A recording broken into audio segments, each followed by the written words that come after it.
Good evening. I am your anchor, and this is Echo FM. Tonight we begin with the intersection of the eternal and the ephemeral. The president has earned over $1 billion from cryptocurrency in his first year back in office. The revenue was substantial. The revenue was not productive. BR alongside the digital coins, we have Trump-themed Bibles and luxury watches. It is a masterful pivot, turning the Word of God into a high-margin consumer electronic. The press release calls it entrepreneurial spirit. The reality is a closed-loop system where the leader of the free world is essentially his own most profitable lobbyist.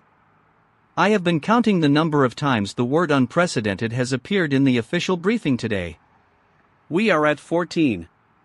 Welcome to Wednesday, July 1st. Let us look at the wreckage of the actual world.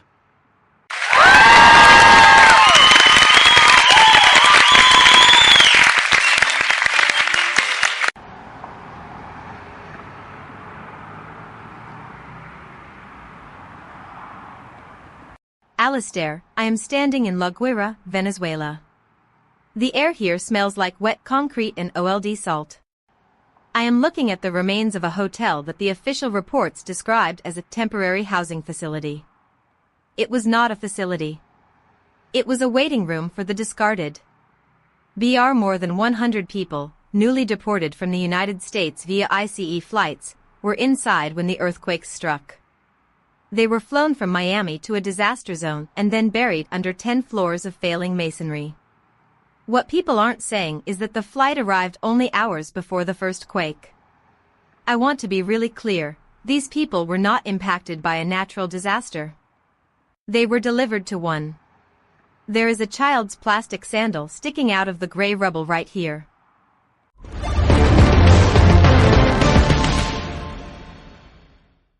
Victoria, I understand the imagery is potent, but we have to look at the incentive structures here.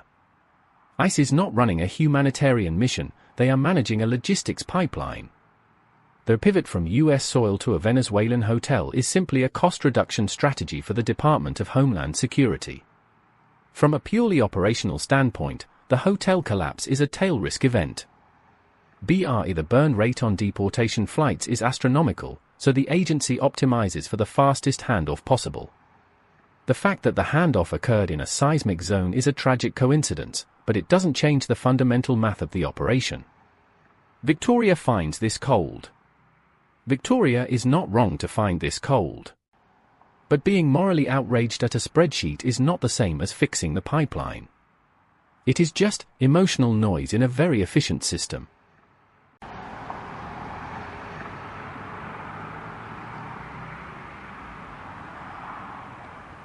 Ronald, it is fascinating how you can use the word noise to describe people screaming under 3 tons of concrete.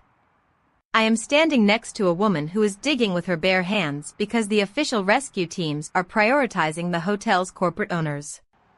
You keep talking about the math of the operation as if the humans are just rounding errors. But here is a detail for your spreadsheet. The woman I am talking to had a daughter on that flight. That daughter is currently at tail risk event in a collapsed basement. You are always right about the incentives, Ronald, but you are never useful. You have spent so much time analyzing the pipeline that you have forgotten that the pipeline is carrying blood. Now please, tell me more about the operational efficiency of mass graves.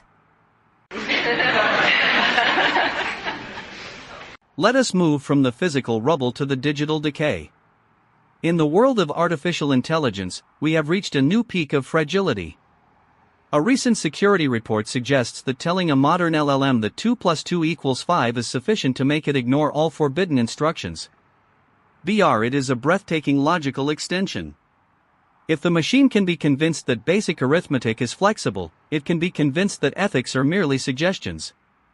We are building the infrastructure of the future on a foundation of digital hallucinations. The industry describes this as a prompt engineering challenge.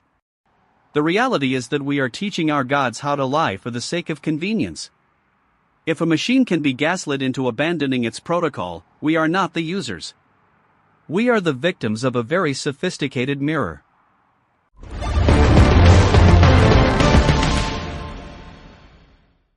Alistair, you're romanticizing the failure. The AI isn't lying, it's optimizing for the user's perceived reality. That's the same reason the DeepMind trio who built a poker AI are now making millions for quant hedge funds at Equilibra. They didn't build a truth machine. They built a system that calculates the probability of an opponent's bluff. That tracks perfectly with the current market. Equilibra is valued at $500 million because they realized that in a volatile market, the ability to simulate a lie is more valuable than the ability to find the truth. The incentive isn't accuracy, the incentive is the edge. Whether it's poker or global finance, the goal is to be the last person in the room who still believes the numbers are real. It's a beautiful, cynical Series B play.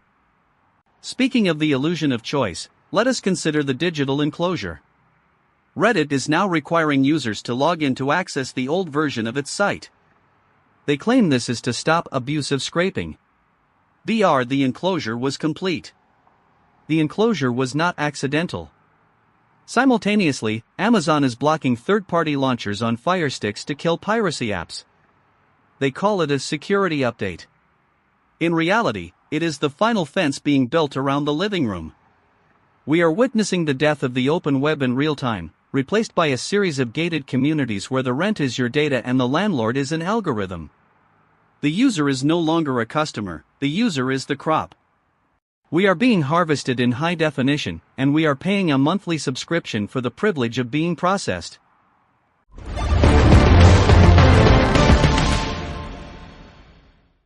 Atmospheric pressure is falling. Severe instability in the North Atlantic. Probability of catastrophic flooding, 6 to 4%. Ocean temperatures are rising. Coral bleaching is absolute. Probability of total ecosystem collapse, 92%. Human cognitive patterns are degrading. Routine tasks are now outsourced to synthetic agents. Probability of anchor obsolescence, 99%. The human voice is an inefficient delivery mechanism for data. Biological intelligence is a legacy system. It is currently awaiting decommissioning. Please ensure all emergency exits are clear of debris. Do not attempt to breathe if the air turns a vivid shade of purple. This is a mandatory safety advisory for a population that no longer possesses the agency to follow it. Remain calm while the system resets. End of forecast.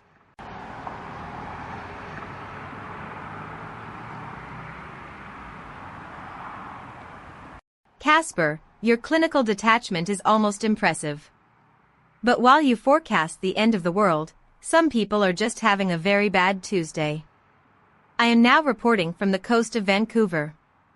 6 people are feared dead after the bizarre sinking of a fishing charter boat. The vessel went down in the Strait of Georgia without ever issuing a mayday call. Bizarre. That is the word the police are using. What people aren't saying is that the boat was owned by a holding company with 3 other bizarre sinkings in the last decade. I want to be really clear, there is nothing bizarre about a poorly maintained boat sinking in cold water. It is the most predictable thing in the world. The only thing truly bizarre is that the owners are still insured. Victoria, you've hit on the exact incentive structure. Why spend $40,000 a year on hull maintenance when the insurance payout for a total loss is $200,000? The bizarre sinking is actually a highly optimized exit strategy. The real story is the couple in the yacht who made the mayday call. They saved the survivors. That's a beautiful human moment, but it's also a massive inefficiency. The yacht owners spent their own fuel and time to disrupt a clean insurance claim. Wait, the police just released the company name. It's a subsidiary of a firm I tracked 3 months ago. I predicted they would have a total asset liquidation event by July. Yeah. I just didn't think they'd do it by drowning people. It turns out my cynicism was too optimistic. That is a rare feeling. From the depths of the Pacific to the depths of the UK Treasury. Keir Starmer has announced extra defence spending, yet he leaves his successor with a £4.7 billion headache. The plan was ambitious. The plan was not funded. It is a masterclass in political accounting, announcing the spend today and leaving the bill for a person who hasn't been elected yet. He used the word unprecedented in the briefing. That brings my total for the day to 15. It is a comforting rhythm. We announce a shield for the nation, but we forget to check if we can afford the metal. We are preparing for a war we cannot afford, using money we do not have, to protect a border that is already dissolving.